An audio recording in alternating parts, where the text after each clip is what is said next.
The Hand That Rocks the Cradle reviews the world. Let's talk about it.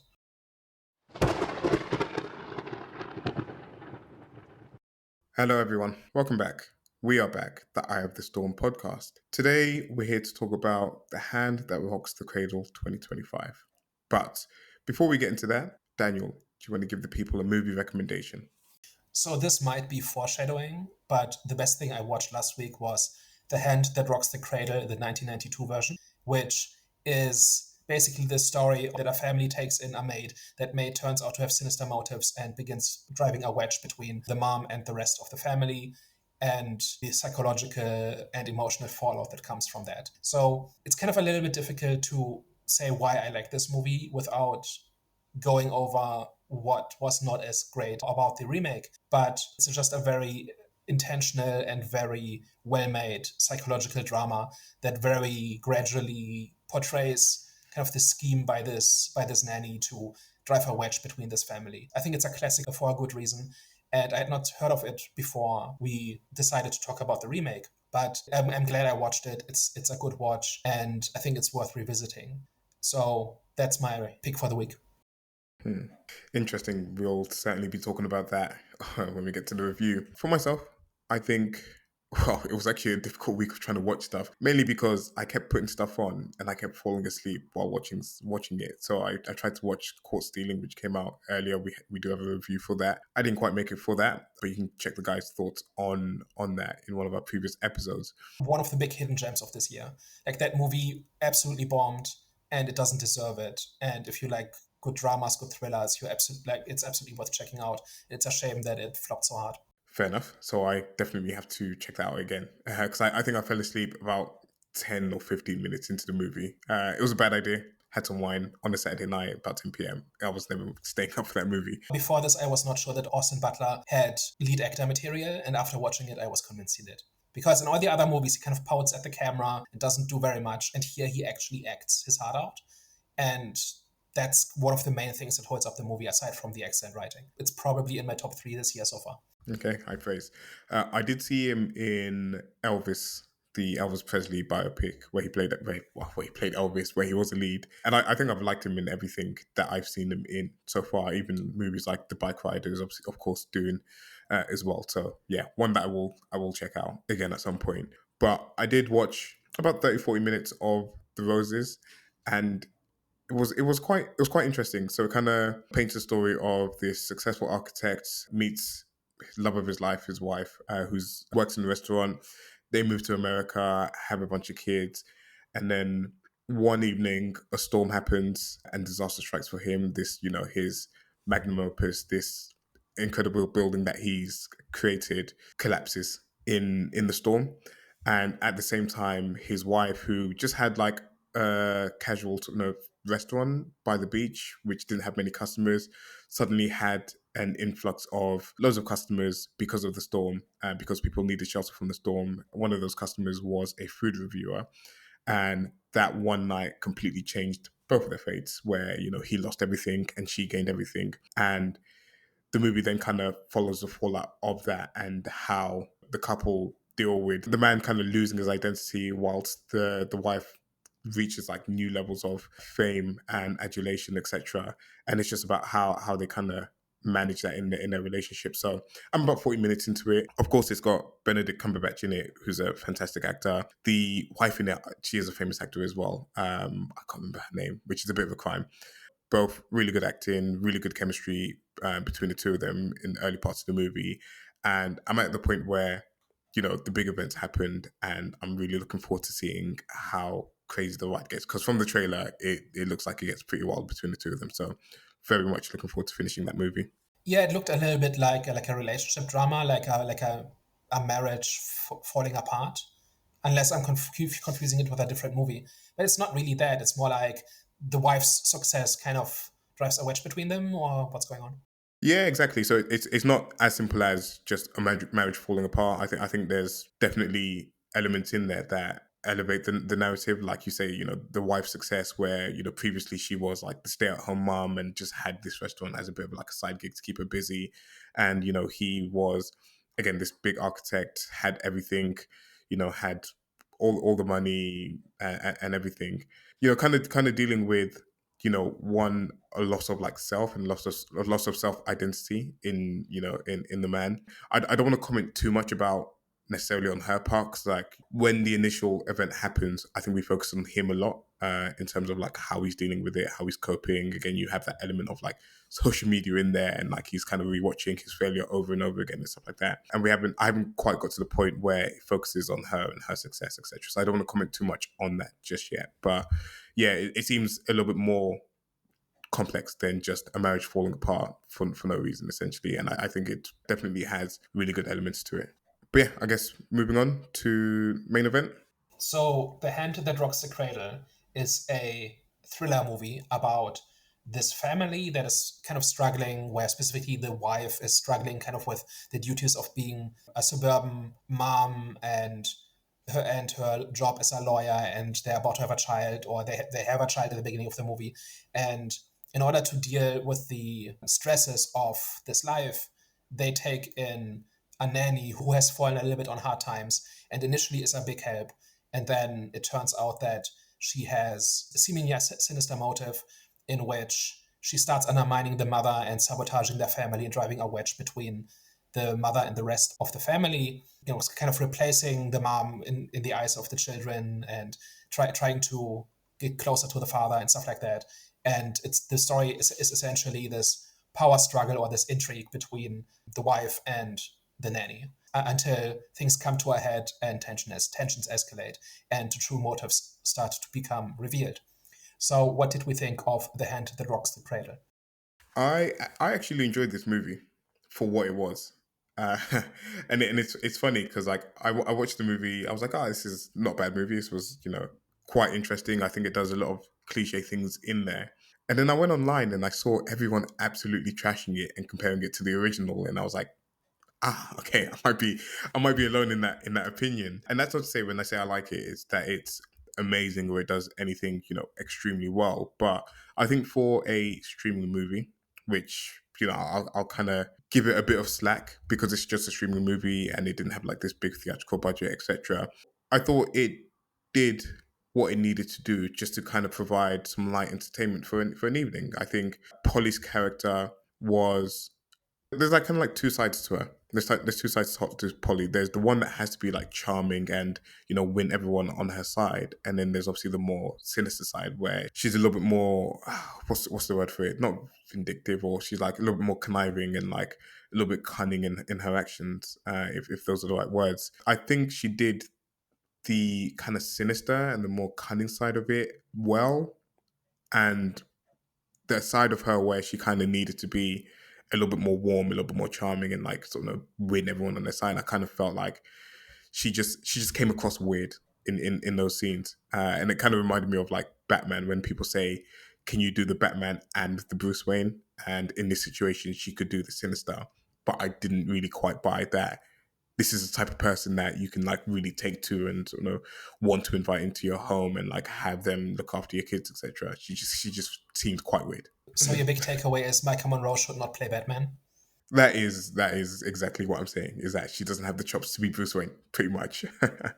um, I like the twist that we got in the movie. I think it just added a level of dimension that the movie needed, because I think everything else was a little bit kind of run of the mill, kind of what you expected. It almost reminded me of Parasite, and I think that probably does a disservice to Parasite. But just like as I was watching it, I was kind of like getting similar vibes to what I was getting, not complete similar vibes, because I think in Parasite they were like a little bit less cunning and a little bit like less scheming, but just kind of like the feel of the movie and like how she was like slowly taking over and like influencing people and manipulating people with sort of the way that she was like acting and interacting with them. Even though Parasite's a far better movie than this one is. My bottom line is, for a streaming movie, I think it's probably one of the better ones that we have covered and that I have seen. I think it plays it safe. I think it, hits all the notes that you would expect in the movie, and it's inoffensive. Is what I'd say. It just kind of does what it needs to do. So, I think I had a little bit of a different journey with this movie than you did. So, first of all, when I watched it, went into it completely blind. I had not seen the original at that point. I had not looked up reviews. It was just a movie. And I kind of liked it. I kind of liked how it looked. I was on board with the characters. But as I watched it, it kind of felt off. And I couldn't quite put my finger on it. I didn't think it was exactly bad. But something was not quite right. And I was taking notes for our conversation and all of that, but it was kind of mixed. It's okay but flawed. And then I watched the original. Now, one of my New Year's resolutions from last year is I don't want to just compare movies to the original, because a movie can and should stand on its own.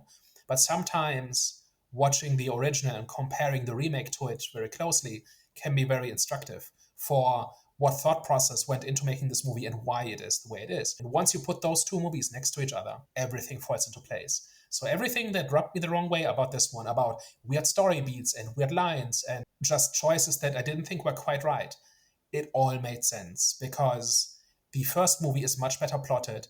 It is much more coherent in its concept, down to Polly's motivation.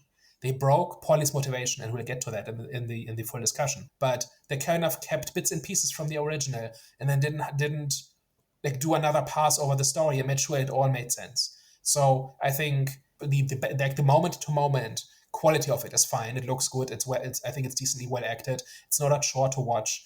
I did not cringe through the movie or anything like that. But once you start thinking about it a little bit, it all kind of starts to fall apart just a little bit. And the more you think about it, the more you compare it to the superior original, the less impressive and the less good it is. After I was done with it, I basically watched the two movies back to back, kind of the 2025 version in the afternoon and the original in the evening. And let's just say I'm recommending the original. Let's talk about it. So now I understand why everyone was shouting online. Probably does this conversation a little bit of a disservice that I didn't watch the original as well. Just from what everyone's saying and from what you're saying as well, it just seems to be a similar movie, but just executed a lot better in the original in terms of like you said, the motivations and the ideas and the kind of the pacing and the plot of it. What is it about the new movie that doesn't quite capture what the original had? I think there's a few aspects to it. One of them is that this movie kind of comes in three parts. We have the beginning setup that explains why Caitlin specifically is in such a bad place and why they want a nanny and why they're not quite happy with the way things are. And then they hire Polly, and then Polly does interchangeable sabotage, like spiking the food so they all get food poisoning, or bringing the fireworks into the house, or replacing Caitlin's medicine with meth. Apparently, I thought that would have a bigger effect to just be on meth the entire time, but I don't know. Not my expertise. But I think all of those scenes are kind of interchangeable. And in the original, I think the Polly character, I don't remember if they kept the names, but I'll just use the names of the 2025 version. It's a more deliberate escalation. And that is because in the original, Polly's motivation is that she lost her family because of Caitlin. So what happens in the original is that Polly's husband is a gynecologist who assaults Caitlin. Caitlin complains to him. 5 more women come forward with similar complaints that they've been assaulted during examinations. Then the husband kills himself, and Polly loses everything. She loses her house, and she also has a miscarriage because of the stress, I believe. So she loses everything, including her family. And then she makes a plan to infiltrate Caitlin's family in order to replace Caitlin in the family. Everything she does is about becoming more like Caitlin and displacing Caitlin out of the family. And she does this by framing her and by gaslighting her and by manipulating her and by pushing her towards doing things that make her seem unhinged and crazy and not socially acceptable, essentially. And that kind of ties into kind of Caitlin questioning whether she's a good wife, whether she's a good mother, whether she's a good person, and whether she even deserves to have all of this and so on, right? And so the entire escalation, first of all, it's a more logical escalation. And secondly, it's more deliberate because it has a more specific goal. That's kind of the big structure of the movie. And here they threw that out because the new motivation, which is completely unlike this, does not provide a motivation for Polly other than revenge. But the revenge does not lead to specific actions. Like it's not like she's not working towards a specific goal other than destroying Caitlyn. I thought. I think And that it is kind didn't. of the really big issue. Yeah, and it didn't quite make sense. Like when they got to the part where they're having their final confrontation in the kitchen, and she said that her goal, or like she wanted Caitlin to rot in hell while she slept in her bed and raised her kids and slept with her husband and stuff. I was like, none of your actions have really seemed like this is what your ultimate goal was in this particular movie, because there's like that only that like that one moment where she flirts with her husband, and I felt like if they leaned on that a little bit more, it would have benefited other parts of the movie as well. So like one being that motivation of taking over Caitlin's life, and two, having it be the case where the husband is always questioning Caitlyn and is never really on Caitlin's side on this. And in the movie, it doesn't really make sense, because if someone says someone's a danger to your kid, whether you believe them or not, your first course of action is to put your kids' safety at first, you would think, and not have this person continue to look after your kids whilst your wife has left the home because of this person. It just didn't make sense. And I feel like if they had probably have a little bit more of her hooks in the husband, probably would have benefited that. And two, as you were saying about like the different sabotages that she was doing, I didn't really get the purpose of the firecrackers in like the bedroom and like the daughter setting that off, and that really relied on the daughter being stupid and setting off fireworks in the bedroom and not really knowing better for her age anyways. And two, like food poisoning the food and stuff like that. Like I like on the revenge against Kate part, I guess, yes. But It makes Caitlyn look like a bad mom because she can't cook. Apparently, she's already bad at it, right? Because there's this ongoing joke about how she's burning the food and whatever. But she insists on cooking this meal, and it would have been an okay meal on her own, right? But it then like there's this talk about how it's burning, and everybody's kind of concerned for their well-being because she's cooking or whatever, and then Polly spikes it with something that gives them food poisoning. So it makes her look like a bad mom, like a bad wife, but like just she can't do her part. Essentially, that's the motivation. I mean, on that part, yes, the firecracker part, because then it puts it on. Unless she's trying to make Caitlyn look unhinged, but as a parent, as a father, it's like if someone gave your child firecrackers and they set it off in the bedroom, it's not just a mistake, and it's not like if your partner's acting out because of it, it's not because they're unhinged, it's because they're concerned. So some of it, like the Yeah. food poisoning part, yeah, I guess like the firecracker part, I just didn't quite understand the benefit of that kind of playing out. No, I'm specifically defending the like the spiking the food part, right? The firecracker part, I don't think belongs. Also, the thing about replacing her medication, it's meant to make her irritable and make her act out and lash out and all of that, right? It just nobody like it's supposed to create a situation where people don't want to be around Caitlyn, and that leads her to make mistakes with her husband, with the children. But the problem here is that why, like like we've both mentioned this, like why is that Polly's goal, right? Because what Caitlyn did was take her father away, right? Because apparently the father abused both of them, and Caitlyn burned down the house, kind of as a self-defense mechanism, whatever, and it ruined Polly's life, right? Because she lost her family and grew up in like foster care and all of that, and it put her on a path where she's just not in a good place, right? She's drifting, like she's living in rough neighborhoods. She's dealing with bad landlords. She's drifting from poorly paid job to poorly paid job and all of that, right? So why is she trying to like is it like it seems to be just revenge, right? It does not seem to be regaining her lost family. Because then wouldn't she go after Caitlin's parents? Shouldn't she try to be like the carer for Caitlin's parents and then kind of become a daughter figure by being the daughter maybe the parents always wanted or something like that, right? Wouldn't that have been the way to update the story? Yeah, I think you're right. Unless it was like a case where there was like an inheritance to be had, and by becoming the surrogate daughter and making Kate look like the bad daughter, she would kind of come in and inherit all of the wealth that Caitlyn was kind of due to inherit. In terms of like the narrative and like Polly's journey, I think it would have made sense. But story wise and like from an audience perspective, I don't know how interesting it would have been to kind of see her looking after.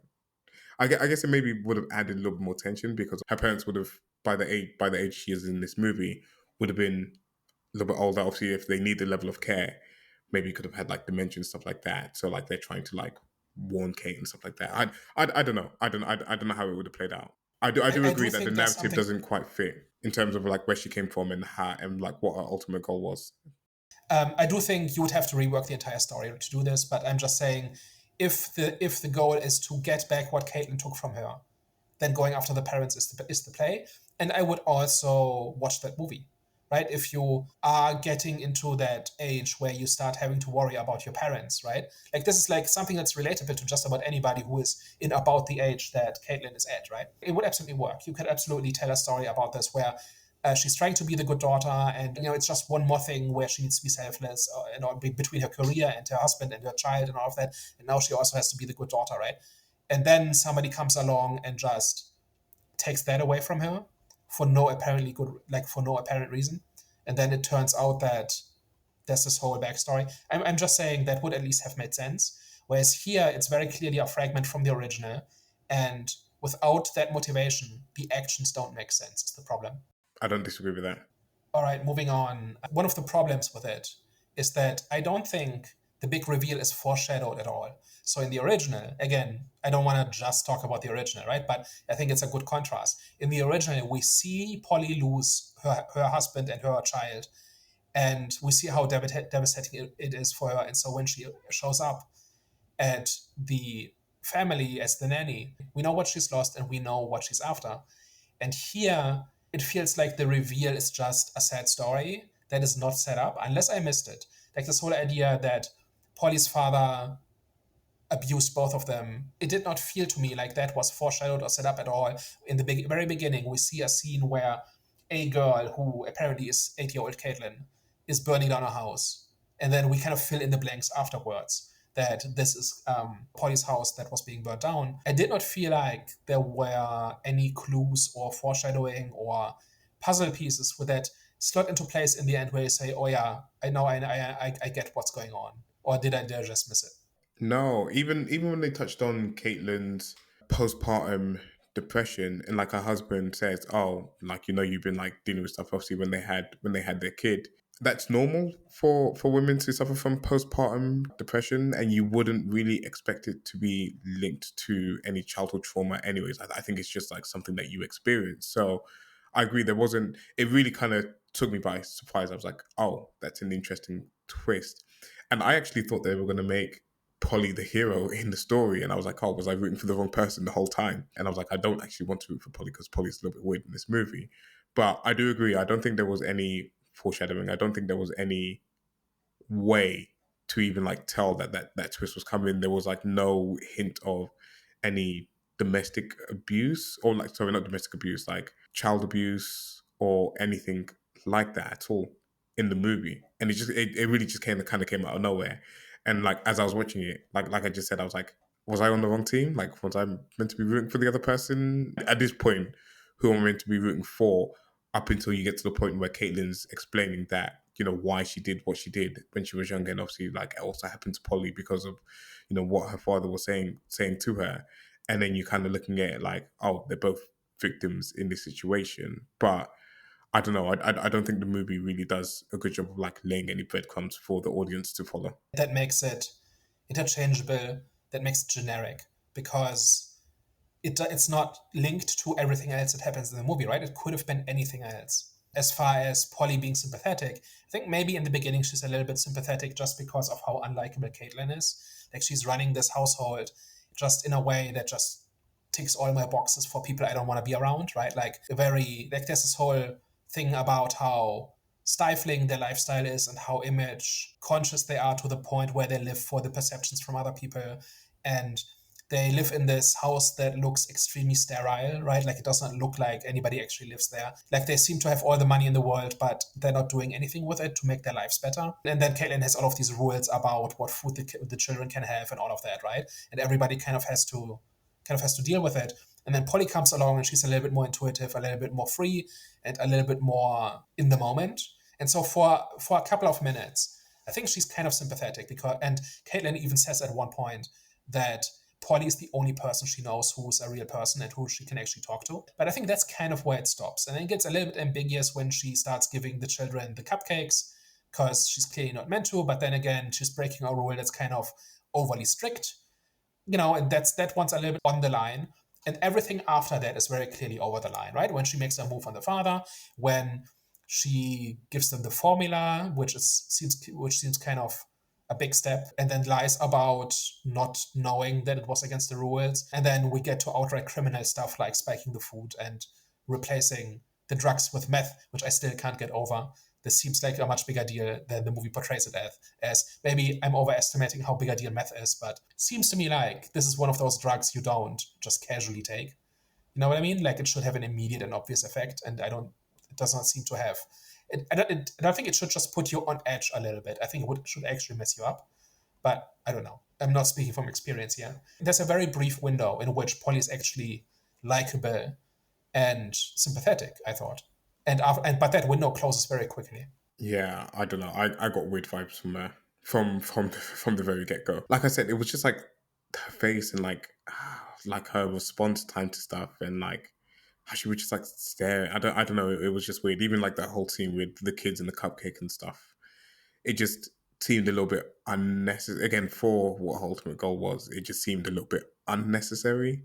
To be honest, Well, that's about driving a wedge between the mom and the children, right? Because now mom is the that spoil part. sport who is making these rules for no reason. And look, we had a cupcake and the world didn't end, and why is she so upset about this and all of that, right? So I thought that made sense. Like, if your goal is to drive a wedge between the parts of the family, that totally makes sense. Like, if you want to get on the good side of the children and kind of displace their mom in the eyes of the children, the cupcakes are a good way of doing it. Like, I've not done this personally. I've never tried to displace a parent. But if I had to, cupcakes would be very high on the list of tools that I would use. Just saying. Yeah. So it wasn't that part specifically, because that part like made sense in terms of giving them the sugar. It was when she was giving it to the baby, and I think she said it very sternly to the older sister of like, "No, you give her some." She makes the older kid give the baby a sweet and insists on it. And that's kind of where it really gets creepy. Yeah. So that was a part. The other part, yeah. No, I kind of got it. And I do agree. I've got more. So there's a scene in which Polly is dating this woman, right, who shows up one day at the house, and they kind of hang out with Miguel, right? And there's a scene in which, what's the girlfriend's name? She doesn't seem to be in the cast list on the Wikipedia page, but you know who I mean, right? So Caitlin comes from a run, and she sees them hang out in the garden, and they're making burgers and whatever. So clearly having fun without her. The date keeps playing with a lighter, right? Like a Zippo lighter. Yeah, I do remember that. Do you pick up on the reason for that? Because Caitlin is freaked out by it, and there's like a long close up on the lighter. Yeah, no, I kind of picked up on them focusing on it, her flicking it back and forth. It didn't quite make sense at the time of watching why. Like, obviously, you link it back to the fire that you see at the start of the movie, and I'm like, okay, like there must be a reason for that. And I didn't quite pick up Kate being freaked out by it. Actually, when I thought Polly was the original girl at the start of the movie that set fire to the house, I just thought that it was kind of implying that Polly is going to be the one that sets, or that there's going to be a fire that's going to be set, essentially, almost like a smoke. Was it Chekhov's gun? Almost like Chekhov's gun, where they show you something, and then it plays off a little bit later, where you have like the fire at the start of the movie, you have the lighter, and then like something gets set on fire later. I don't think Caitlin is freaked out by the lighter exactly. She's freaked out by Miguel hanging out with these two women and having a good time, and they're clearly having a good time without her. And the zipper is just something that the camera pays attention to. Now, maybe there is something in this movie that makes the lighter important, and I don't remember if there's a point where smoking comes up, where maybe Miguel used to smoke, but he insists he's not smoking anymore, something like that, right? Because that's what happens in the original.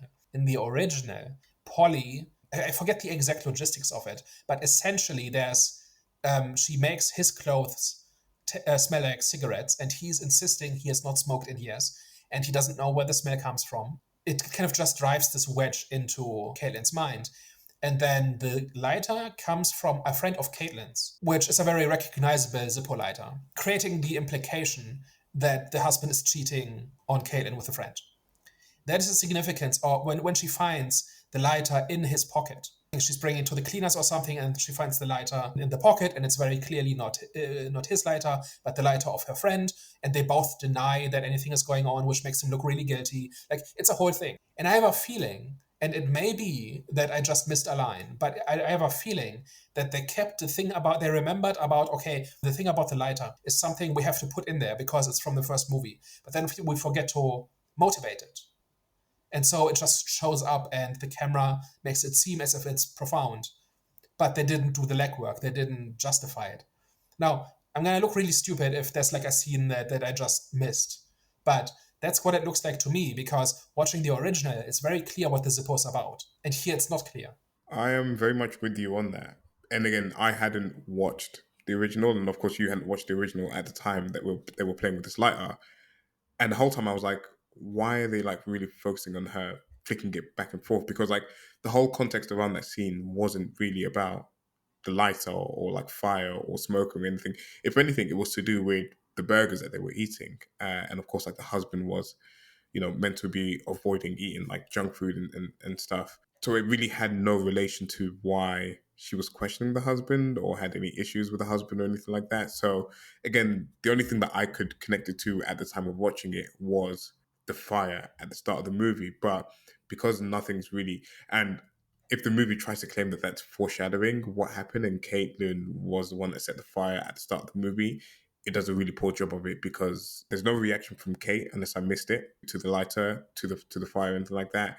And even if there was a reaction to the lighter, it's like, okay, like, have you not been around fire your entire life? I think she was even cooking on like a gas stove as well. So it's like there isn't really a significance of fire, and she doesn't really have that fear of fire on her part. It was really like genuinely like it was really weird because that's like the first time that they really like kind of like narrow. I don't know if it's the first time, but they really narrow in and they really focus on it. And I was so confused as to why. And you're just there, like stuck, trying to put the pieces together as to why it's there and why it makes sense, essentially. And there's other stuff that doesn't quite make sense in this movie as well, which I'm sure we'll get to afterwards. It seems to me like if the light has about anything, it's about smoking. And Caitlin and Miguel seem to be the kinds of people who are really dogmatic about how bad smoking is. But I don't think that comes up. So I've got a list of plot holes, which is fun.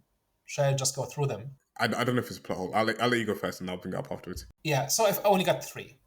But I think they are pretty indicative of kind of the quality of the writing in this. So the big question in all of this is, why not call the police? For a long time, everything is really ambivalent and it's kind of borderline. And the first time, or I think the only time the police gets called, is when Miguel gets a restraining order on Caitlin because he believes that she's a danger to the children, right? That is kind of when Polly wins, at least in the short term, right? Because now he needs her help and she kind of slots into the mother role and she begins dressing like her and all of that, right? But the minute Caitlin realizes that her pills have been replaced by meth, why does she not take that to the police? Because that is physical evidence, right? Where, look, I've got pills here. It turns out it's meth and it's made to look like my medicine. And I've been acting erratic for weeks. Somebody is spiking my drugs or has replaced my drugs. So that is kind of the first part where I said, okay, now it doesn't make sense that the police is not being called. Not even just the police, even her husband. It's an easy phone call to say, hey, just look at the medication that I've been taking for whatever, like, what I'm normally like, etc. And this is now not what I've been taking, essentially. So yeah, in that scene, I it was very dumb. But I'll let you continue. That's the point at which, like, you can get to a point where they don't call the police for whatever reason. Maybe Polly is engineered in such a way that, I don't know, the police already thinks she's taking drugs or dealing drugs or whatever. But you have to do it, right? And the movie didn't do it.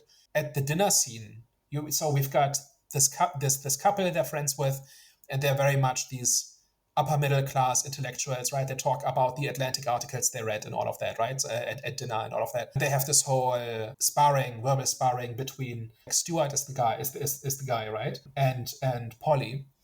And they have a conversation about the police, and like they all have kind of the expected position of the police is broken and corrupt and can't be trusted. But they have this disagreement about when do you call the police? Is it ever worth calling the police and all of that? So that is kind of the one instance of foreshadowing where Caitlin kind of takes the stance of, yeah, if a crime is being committed, you call the police. And then she doesn't call the police when a crime has been committed. Is that not a bit weird? Some would call it a plot hole or poor Yeah, writing, I would say you would so. think. Yeah. It's very clearly there. It's very clearly set up for something, and then the payoff comes when Caitlin discovers the meth or discovers Polly's extra plan, and then doesn't call the police and just decides to fix it herself. Do you know Right? do you know what's funny is that it seems like they wrote the scene for the guy. I can't remember what his name is because he talks about having a bat in his home, and that if there was like an intruder, he would fight them off with a bat. Only for later in the movie for the bat to be used against him in his own home by the intruder. And it seems like that was like a setup and payoff. But then it's almost like they forgot what they wrote for Caitlyn in that particular scene of like, oh, he was going up against her, and she was the one that was pro police and pro saying that if something happens, I would call the police. Is what it seems to me. It stands out because Stewart's position of never trust the police, just handle it yourself, that is the expected position, right? The position he's supposed to have. Whereas Caitlin actually takes the minority perspective here, right? Like, as in, she dissents from the consensus and says, no, actually, I trust the police in that case. So that seems more notable, and that seems the more important part, right? So again, bit weird, and good call on the whole thing about Stewart being killed by a baseball bat after he talks about defending his family with a baseball bat. Next one is, why was Caitlin assigned to Polly's case in the beginning? Because that's how they meet, right? The way they meet is Caitlin does kind of this, is a lawyer, and she focuses on, was it tenancy law? Like, she deals with landlords, right? And she does her pro bono hours where Polly goes to get some free legal advice, and that is how they meet. And then at a later time, when Caitlin is looking for a nanny and they run into Polly, and Polly says, hey, I'm looking for work as a nanny. Let's talk, right? In the original, Polly engineers them running into each other, and she outright says, "Look, I didn't I didn't answer your ad. I just heard the other nanny say you're looking for a nanny, and I don't have formal qualifications, but I really need this chance, whatever, right?" And that is how she gets a foot in the door. And here, in order for the plan to work, like, she has to know that Caitlin does these pro bono hours, and she needs to be assigned, or Caitlin needs to be assigned to her case specifically. I don't know how it works. I don't know if you can just pick the lawyer you want to talk to, or if you just go there and say, hey, I need legal advice, and then one of the lawyers talks to you, right? It seems to me like it's a massive coincidence that they get to know each other at that point, right? And then after that, Polly running into them on the playground only works because they already know each other, and Caitlin already knows Polly's sob story. Am I But they crazy? also no, Did I miss something? no, but then they also meet each other a few years, like at least a year or so, because like the baby looks like it's at least like 9 to 10 months, maybe even like 11 months or so. So Caitlin would have had to have like had a labor, raised the child up into a certain point, and then ran into her again, and it's almost like would you really remember someone that you just gave, some free advice, some free legal advice to 9, 10, 11 months ago? Especially if you're a lawyer and you're seeing so many of these cases and you're doing so many pro bono cases. Like why did Polly's case stand out to you, and why is it that you remembered her over not over anyone else, but like what made it special for you to remember Polly in that particular situation? Because I don't think there was anything significant in the conversation that they had that would make her memorable. I just checked the plot summary on Wikipedia, and it says Caitlin is assigned to represent Polly, right? Meaning Polly did not choose it unless she manipulated the entire thing, right? So it is a massive coincidence, and it is set up by Polly over the course of at least a year. I'm just saying, plot hole, doesn't make sense, could have been much easier. Simply show up at the house saying, look, we talked. I don't know. Remember me? We talked. I don't even know like how to rework this, but it has to be discernible that Polly managed to set this up in some way, right? By engineering them running into each other or whatever, right? It just seems like a massive plot hole to me. One that I had actually was the whole like the files that the guy had on Polly and the picture. Did she plant it? I don't know whether she like when Caitlin was packing the clothes, packing the bags when she was like choosing to leave the house. I don't know whether she was packing her own clothes or whether she was packing Polly's clothes, but either way, in that moment where she's like just grabbing clothes off of the shelf, I'm trying to like rethink this. It must have been Caitlin's clothes, and Polly must have planted it there for someone to find it, whether it was like Caitlin herself or whoever. But it just didn't make sense where Caitlin was like grabbing the clothes, this massive file, because it's not like a small piece of paper, this like massive like dossier dropped to the floor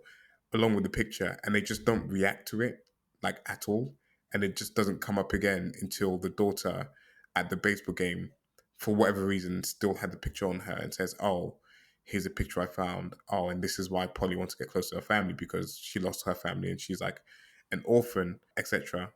And I actually do think, no, sorry, I do think that she was packing Polly's clothes because they were outside in the outside shed, and that's when she hit her daughter. I believe so. But I don't know. It just didn't make sense to me how that massive file could drop on the floor and none of them would see it. None of them would react to it.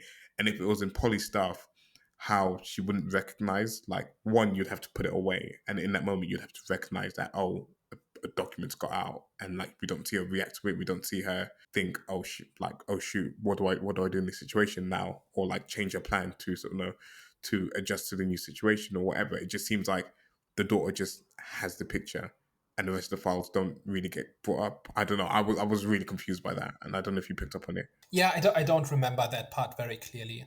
So I don't have anything smart to say about it. But yeah, it seems like an issue. Yeah, for me it was yeah, massive issue because that was again Yeah. in a situation where like the husband isn't believing the wife, and I think there's like multiple moments in the movie where he could have believed her. That seemed like a massive one to be like, oh, actually, what you're saying is correct, and this person isn't who she's saying she is. Any other plot holes before we move on to my next complaint? Not a plot hole per se, but an annoying thing that movies tend to do, and this movie did, and it's like the whole cliche thing of the guy character where he finds out the truth about Polly and she's actually Rebecca, and how Caitlin's linked to her. He kind of does some movie magic and gets all the information that he needs about her. And instead of calling the person that's been your best friend for however long to say that they're in danger, you call the person that is the danger into your home and you leave them unattended and then you get attacked for it. And it's like, it just didn't make sense. And I feel like they could have probably found a different and a better way to do it. And I don't know whether it's in the original movie that it's found out that way, or I don't know how they kind of find out Polly's true intentions in the original movie. But in this movie, I could see it coming from a mile away. And I was like, it's dumb. As it's happening, I'm like, this is dumb. And after it happened, I'm like, that was very dumb. My defense of that is that Stuart is very much the hardcore progressive, and he cares about the underdog, and he feels like he has to save Polly. I think he's kind of got this, what's the term for it? Like a savior complex kind of thing. He just strikes me as that kind of guy, right? Like he doesn't say it specifically, but everything else he says kind of paints him in that picture. And I think when he realizes how hard a life Polly has had, he wants to help her and he wants to stick up for her. And so he wants to give her a second chance. That's kind of my explanation. I don't agree with it. Like, no matter how I much of a mean, progressive you are, yeah. if I someone's mean, like an active danger to someone that you're close with, especially if they have kids and they're looking after the kids, I understand trying to save them, but in the first instance, remove the danger. Even if you're not reporting it to the police, at least speak to the family and say, "This is what I found." Remove her, and then you can be the savior afterwards. I mean, I would absolutely stick with my friend in that situation as opposed to the shady person who's been lying to everybody. But like, he's the guy who says, when somebody breaks into my house, I'm not going to call the police because the police is going to brutalize them. And so my sympathies are with the burglar because they are the underdog in the situation. I think that's how Stewart views the world. And he takes it to a point where he wants to show her compassion, kind of thing. Anyway, it just seems to me like that's the place he's at. And that's why he does that. But yeah, it's strange. Like, why not get them all in a room or get backup or whatever, right? Like, it's all very it's all a bit strange. One thing I don't think this is quite a plot hole, but this is more strange, is that the very last scene is when I think it's Emma, right? Emma is the older daughter. She's seen playing with Josie, right? The younger sibling. She repeats the tuna story that Polly tells Emma earlier in the movie, right? This whole thing about, oh, I was so poor that I just ate tuna out of the can. I couldn't even afford to make a tuna sandwich and like stuff like that, right? Why does Emma repeat the story? Doesn't that mean she's taking after Polly? Doesn't that mean she's been kind of turned by Polly and is continuing kind of her work after Polly's gone. Isn't that what that scene should say based on how it's framed and what Emma does? But what is the work that she's carrying on? Kind of like, Destroying Caitlin. That's the yeah, implication, right? That she's convinced that like that she identifies with Polly. Polly's work was to destroy Caitlin, and so Emma in the future will carry on that work. That's kind of the vibe I'm getting from that scene. Because if it's not that, then why is she repeating the story? Repeating the story basically, like, it's not her story. It's not something she experienced. So she's just repeating this because it resonated with her when Polly told her the story, right? And so by showing it, like, we've removed Polly, she's no longer a threat, but her influence is lingering in Emma. And what's the next logical step? The next logical step is that Emma has been convinced that Polly was right to destroy her mom and that she should probably do that too, right? Because if it's not that, then what? if it's not that, then I don't know. So I was quite But it's confused. identical. It's the Yeah, identical story. And it makes zero sense on its own. This is not something Emma experienced. okay. This is a story she was told and she's repeating the story verbatim. Yeah, And children are like that, right? Like an 8-year-old will just absorb information. And it stands to reason that Polly had an influence on her. And Caitlin at one point says they spent hours, unsupervised in Polly's room and who knows what they're doing. And in that context, she's worried about Polly doing something inappropriate with Emma. But the idea that Emma would absorb some of what Polly has been telling her even after Polly is gone makes sense. I'm just asking, yeah, as a story beat, why is it there? yeah. I don't know the ultimate end goal of it. That I can say that you can see it sprinkled through the movie, like you said about like the whole comments by Caitlin, even the moment where they're at dinner and she talks about the whole wanting to be with a woman, and that's clearly from Polly's influence as well. It's not really clear what it's saying, but if it's not what you're saying, then I don't have an answer for that, and I don't know why it's there. And I don't know exactly what the purpose of it is meant to be, but for sure you can feel Polly's influence within her. I think it's very clearly supposed to be that. I just have no idea what it's for. Unsure. Take it up with the Okay, writers. I might. I just noticed it. It's the last scene, so it's meant to be important, and it's very obvious. And I just could not make sense of it. Does that make it a good or bad ending for you? Because I know you care Well, about endings, and I know you're like not so high on the movie, anyways. But does that sour the ending? I hate fake outs, and I hate it when a movie lies to me or pretends to be more sophisticated than it is, right? So last year we had a couple of instances of movies in which a movie is not about a whole lot, and then in the last 5 minutes or in the last episode of a series or something, it tries to gaslight you into thinking it was about something. This is how this feels, right? Like, I think there's a bunch of ideas in this movie, right? It's not a movie about nothing, but it's meant to feel profound and it's meant to make people go, oh, I get it. But they don't because there's nothing to get. It's my theory. And if it is in fact empty, if it is in fact something that is just there to feel profound, but there's nothing behind it, then I would consider that bad writing. Because it's basically a mystery box, right? Like, it's like building a story around a mystery knowing that there is no answer. And just think that's bad writing and just end it on, like, I think you could have made a point like this in a different way, where maybe she's picked up some mannerism of Polly's, right? Maybe Polly throughout the movie does something Caitlin doesn't like, but like some tick, some turn of phrase, and then she uses that turn of phrase in the end, indicating Polly's influence is lasting in the family. And it might not lead to Emma becoming, the next Polly necessarily. I kind of have, like, I want to see a sequel of this where Emma just starts setting fire to the house or keeps trying to kill her mom or something, right? Like, go completely off the rails as far as I'm concerned. That would be at least fun.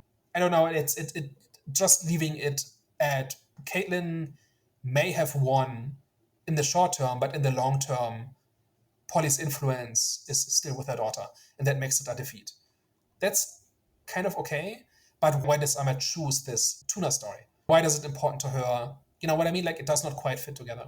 Actually, an interesting point you say about Polly winning in the end, because it would have been good to kind of see them both lose. To be honest, where like Polly ended up dying, or I don't know if she died. I don't know if she survived that car accident, but it would have been interesting to see a situation where kind of Caitlyn was estranged from her whole family, and even after the fact that it was found out that Polly was manipulating things, that it pushed her relationship with her husband and her kids to a point of like no return. And I feel like they kind of insinuate it with the daughter, but it's like the husband kind of like apologizes after being pathetic for the whole movie and just says, I should have believed you, essentially, when actually Polly probably should have won in that, and that, like, I don't know, it just shouldn't have ended with them kind of being happy, especially with everything that they kind of went through, and like her husband like not really being on her side for anything in the movie, for the tease of Polly trying to get in there with her husband and stuff like that. It just kind of seemed like it should have ended with both losing. I think I would have been more satisfied with that, considering they were both Yeah, wrong in certain ways. yeah, that would have been, I think, a more fitting ending, I think. But it's just more like I'm not necessarily objecting to the idea of evil Emma, but it's more like the specific way in which it was done just does not seem to make sense. So one thing that's new in this movie that the original didn't do is the whole class thing, right? Where everything that Caitlin and Miguel do is very much focused on like their economic status and their income and where they live, right? There's this whole conversation about where Polly lives and where Stuart and Bethany live. And initially, Polly and Stuart don't get along at all, purely based on how much money they have and the kinds of work they do, right? And everything about their personalities is informed by their socioeconomic status, right? And that it was not in the original movie. And all of Caitlin's rules kind of are derived from this, right? Like this whole thing about use glass bottles because we want to avoid microplastics. You don't use formula because it's just sugar and all of that, right? Like these are all things she's clearly read in some article, in some magazine, right? And she's very much like, I'm not necessarily criticizing any specific opinion she has, but there's this whole idea of class conflict. I don't know if there's a point to it or if that was just on the writer's minds and they just injected it because it kind of works. As you were kind of talking through it, I was like, I don't think at any point any of it really mattered or influenced this. I mean, outside of setting rules for what Polly should and shouldn't do with the kids, I don't think it really influenced anything in the story at all. And it's actually funny because I kind of compared it to Parasite earlier, and I don't know whether that was like a bit of a direct, not a direct influence, but like a kind of some type of like influence over the story. Because I think for sure the movie makers for this would have been aware of that. And it's not a bad thing. It's not a bad thing that they take inspiration and like have like a rich family and like, you know, poor person coming into it. But like I said, it doesn't really say anything at all in the movie. It doesn't really speak to anything apart from what's good and what's bad and how like what you should give your kids and what you shouldn't give your kids and stuff like that. I don't know. I just didn't really see the point of it. I just kind of saw it as these are just like the rich people and like how they kind of live their lives and how they like run their households essentially, and no real bearing on the plot. It does speak a little bit to just how Caitlin's and Miguel's lives go. It's kind of informed in how they relate to each other and all of that, and how it's all very status centered and very much about you're living your life based on what other people expect you to do. If it's kind of like speaking on their like status and like how they're perceived by people, wouldn't you think that part of Polly's, like if they were trying to make some type of commentary about it, some of Polly's like actions or plans would look to derail some of that? Because the only time that Caitlin looks crazy in person is when she confronts the woman that's running the AA meeting, but that's in a section that's not her typical crowd or like her sort of social group or, you know, her economic status or like, you know, the people that are on her level essentially. So even like I get that it's kind of speaking to how they like maneuver and how they operate, but at the same time it then doesn't feed into like how Polly looks to take down Caitlin. If you want to make the movie about that, then Polly's plan should have been to engineer situations that destroy Caitlin's reputation in her peer group, right? And maybe if the movie had shifted away from the family focus and to how Caitlin is perceived, like she talks in the beginning about how difficult it is to be a mom and a wife and a lawyer and all of that, right? And you just make do and you just push through and all of that, right? That matters in the first scene and not so much afterwards. And if maybe Caitlin loses all her friends because of how Polly makes her look to everybody else, and she just pushes Caitlin into doing things that just ruin her social credibility. That could have worked. I do think it ties into Polly's motivation because they seemingly started off in very similar circumstances, right? They seem to have grown up in the same neighborhood or something. And then after Caitlin burns down Polly's family's house, Polly is put into the foster system, and that puts her on a track where she ends up renting motel rooms from seedy landlords and just drifting from one minimum wage job to another and all of that, right? So in a way, Polly's socioeconomic status is the fault of Caitlin, and that is what Polly is getting revenge for. But the way in which she seeks the revenge is not geared towards that, right? It's like in the way that in the original, the idea was, you destroyed my family, so now I will destroy yours, right? It's missing that poetry, I think. Shall we move to last words, or did we have another point? No, we can move to the last one. I was going to make a point about that, but it kind of slipped. So I just assume you were about to agree with me. Not completely, actually, but I lost what I was going to say as I went to go speak. I wasn't 100% going to agree with you. All right, so what's your final takeaway on The Hand That Rocks the Cradle? It sounds like you should probably go and watch the original movie, to be fair. I may check it out at some point. We'll see. We'll see if I've got some time. Long list of things to watch. I don't think it's a bad movie. And I don't think it's a bad watch. And I think we both agree that as you're kind of watching it, it's inoffensive. It kind of does a job. It's something that you can enjoy or you can get enjoyment from. But I think it's something that if you think too hard about it and if you try to kind of put the pieces together, it doesn't quite come together as well as it probably could have. It just seems like there's better ideas and there's a better story to be told in the original movie. So why would you watch, especially one like this movie came out on streaming, direct to streaming. So if this is direct to streaming, why not just go and watch the original as opposed to watching the remake if you're watching it at home anyways? Is my point. I'd give it again, I didn't hate it, so I'll give it a 6.5 out of 10. I think like moment to moment, it's okay. Like it looks okay. It's decently well acted. It's not agonizing to watch or anything like that, right? I think the more I think about it and the more I compare to the original, it's not just that this one is different. I think this is just worse in every way, and it fails to find its own identity.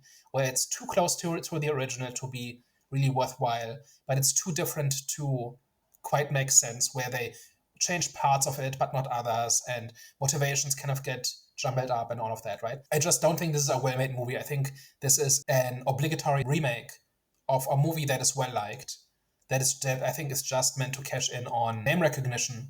And I don't think it has a different thesis on the same subject, doesn't have a different take on the same subject.